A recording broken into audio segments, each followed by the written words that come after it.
Halo teman-teman sekalian yang berbahagia. Saat ini saya sedang berada di kereta api dalam perjalanan balik dari Roma menuju Firenze. Jadi ke Florence balik lah ya. Tadi sempat jalan-jalan di Roma, naik hop-hop bus saja biar lebih praktis, ke tempat-tempat yang cukup lumayan punya kenangan katanya di masa lalu. Dan kemarin saya mempresentasikan di acara European Association of Psychosomatic Medicines, dan pada kesempatan kali ini saya uh, memberikan satu sedikit arahan ya tentang bagaimana uh, peran dari Asian country terkait dengan bagaimana proses dalam kondisi mengejawantakan atau manifestasi dari suatu kondisi gangguan yang kita sebut gangguan psikosomatik. Jadi banyak sekali hal yang mungkin perlu dipahami oleh teman-teman di Eropa, di mana keluhan-keluhan psikosomatik ini seringkali tidak sama ya dengan orang-orang yang mengalami keluhan psikosomatik di Eropa. Yang sebenarnya menjadi penting sebenarnya adalah bahwa ternyata keluhan psikosomatik ini itu lebih dominan pada orang Asia pada keluhan somanya atau badannya. Jadi ketika seorang pasien yang mengalami keluhan psikosomatik datang berobat ke dokter, itu biasanya mereka akan fokus pada somanya ya. Jarang mereka itu akan berbicara lebih dominan tentang masalah di latar belakangnya pada pertama kali tentunya. Nah, ini yang membuat terkait dengan kondisi seperti ini tidak semua dokter akan segera datang. Uh, Idenya untuk memberitahukan kepada pasien bahwa nih kamu mesti ke psikiater gitu karena sebenarnya problem kamu itu problem psikosomatik gitu ya. Dan ini perlu diperhatikan ternyata buat teman-teman semua. Kadang situasi seperti ini memang tidak mudah ya. Banyak orang yang mengatakan bahwa oh, kalau misalnya saya mengalami gejala psikosomatik harusnya saya langsung ngerti bahwa ini adalah dasarnya dari stres. Nah, cuman kita tahu dalam perhatian kita di kondisi sehari-hari mungkin akan lebih banyak fokus pada kondisi non stresnya.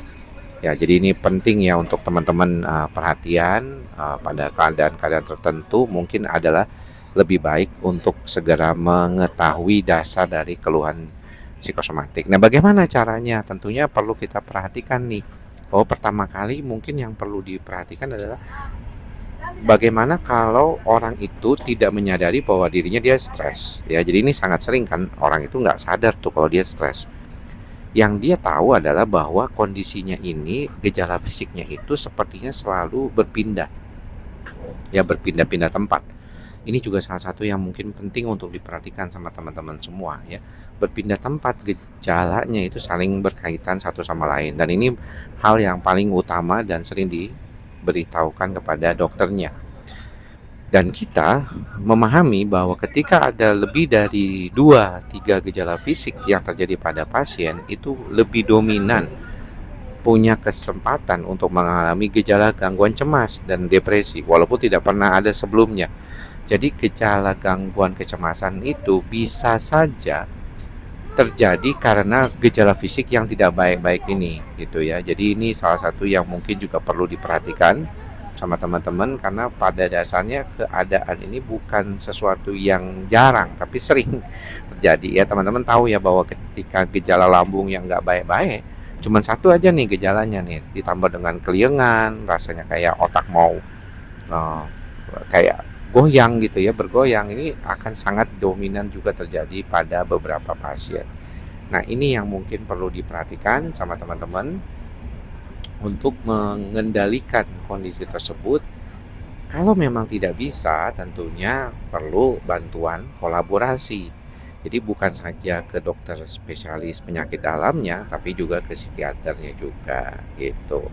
Nah, ini yang mungkin perlu diperhatikan karena pada kesempatan pertama ke psikiater dia akan diagnosis dulu, kemudian dia akan berproses, apakah situasinya bisa dibantu cukup dengan obat saja atau perlu dengan tataran psikoterapi.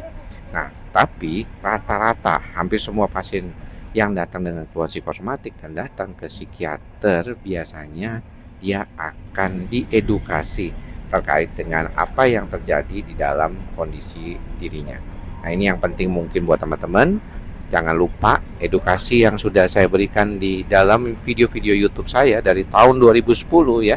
Ini sangat-sangat bisa dimanfaatkan ya buat teman-teman untuk bisa mendapatkan apa itu masalah yang terkait dengan psikosomatik dan bagaimana mengatasi ke depannya.